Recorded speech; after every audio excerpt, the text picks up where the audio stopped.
U.S. military document FM 3-39.40, otherwise known as the Field Manual for Internment and Resettlement Operations for U.S. Citizens.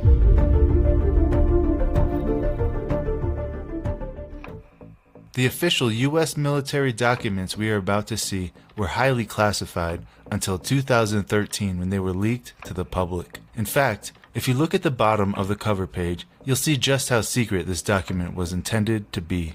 Destruction notice. Destroy by any method that will prevent disclosure of content or reconstruction of the document. By this statement alone, it's obvious that we were never supposed to see what's inside. And that being said, let's take a look inside and see what we can find. Now, this document is 326 pages long, and we definitely don't have time to look at every single page. So I'll just go over some of the most relevant content. Feel free to read this document for yourself. There's a link to the full document in the description below. Alright, so keep in mind that this document was not just written for overseas operations.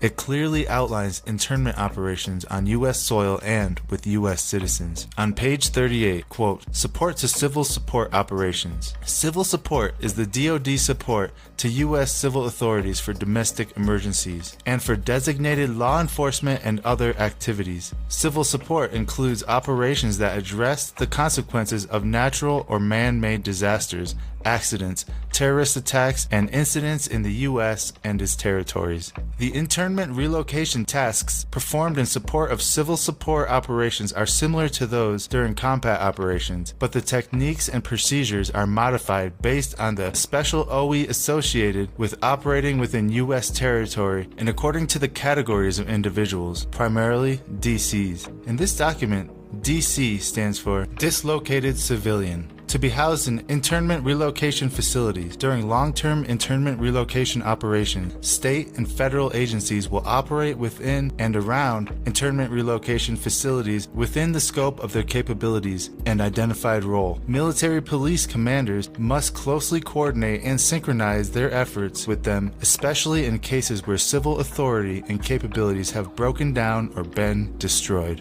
Not only that, on page 146, it details the identification procedures of new prisoners, and that includes taking their social security numbers. Quote, Identification 716. Individual identification photographs are taken of all prisoners. The prisoner's last name, first name, and middle initial are placed on the first line of a name board, and the prisoner's social security number is placed on the second line. A prisoner registration number may be added on the third line. 2 front and 2 profile pictures are taken of the prisoner. Fingerprints are obtained according to AR 190-47. Now that we've established that these operations were not only designed for overseas, but also designed for U.S. citizens on U.S. soil, would it surprise you to see that the United Nations is also involved in this? Page 23. Agencies concerned with internment and resettlement. External government involvement in IR missions, and IR means internment and resettlement, is a fact of life for military police organizations. Some government and government-sponsored entities that may be involved in IR missions include international agencies, the United Nations, International Committee of the Red Cross, International Organization of Migration, U.S. agencies, local U.S. Embassy, Department of Homeland Security, Immigration and Customs Enforcement,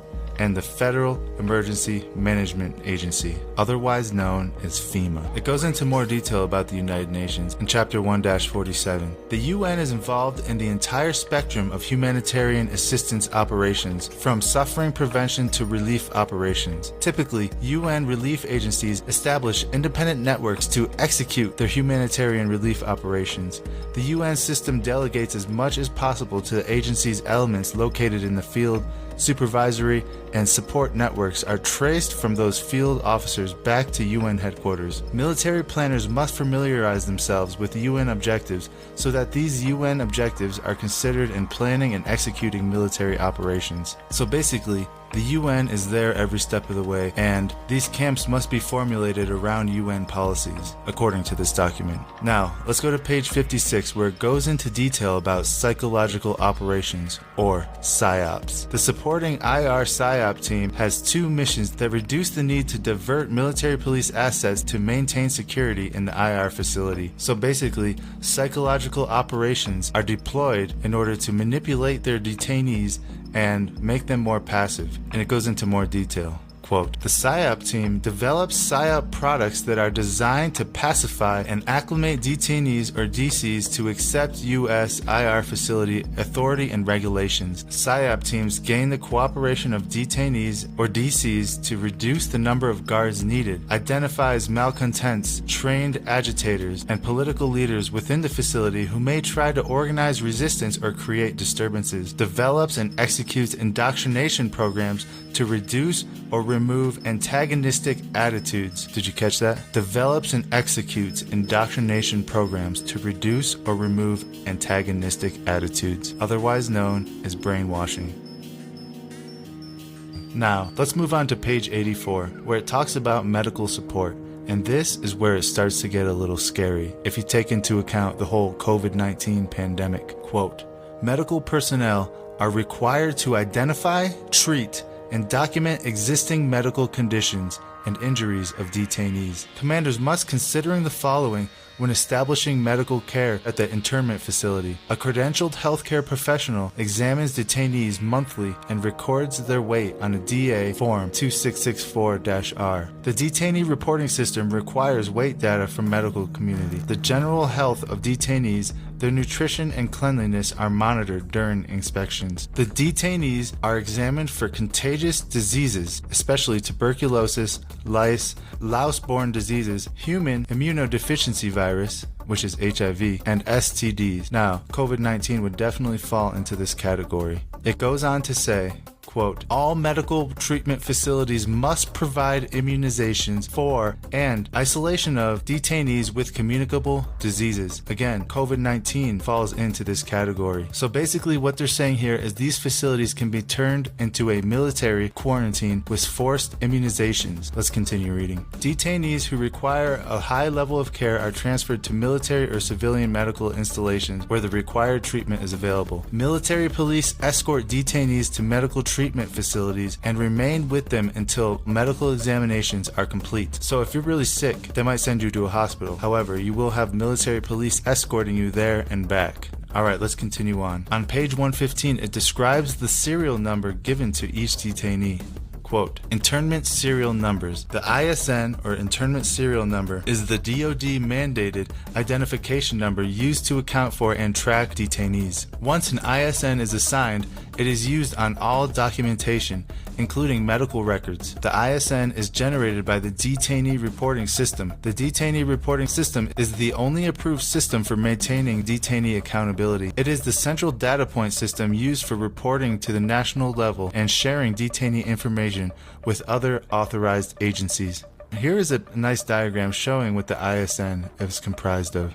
Now, some people might say that these camps are friendly in nature and will be used as some sort of humanitarian camp to help people in need. Well, if it's a humanitarian camp, why would they need to use deadly force on people who try to escape? Page 238, quote, Level 5, deadly force, used as a last resort when all lesser means have failed or would be impractical. Used to prevent death or serious injury to self or others, to prevent the theft, damage, or destruction of resources vital to national security or dangerous to other, or, and here's the big one, to terminate an active escape attempt. So basically, deadly force is authorized to stop an escape attempt. That's everything we need to know right there. They also go into detail about how these camps should be laid out. There's many diagrams in this document, and we're going to take a look at this one right here. This diagram shows 3 rows of barbed wire fence, 25 guard towers, and a quick reaction force. Now, it should be obvious to anybody watching this that these camps are not humanitarian relief centers, but rather prisons. Prisons meant for large populations of U.S. citizens. And this video just scratched the surface of this nearly 400-page document. What do you think about this?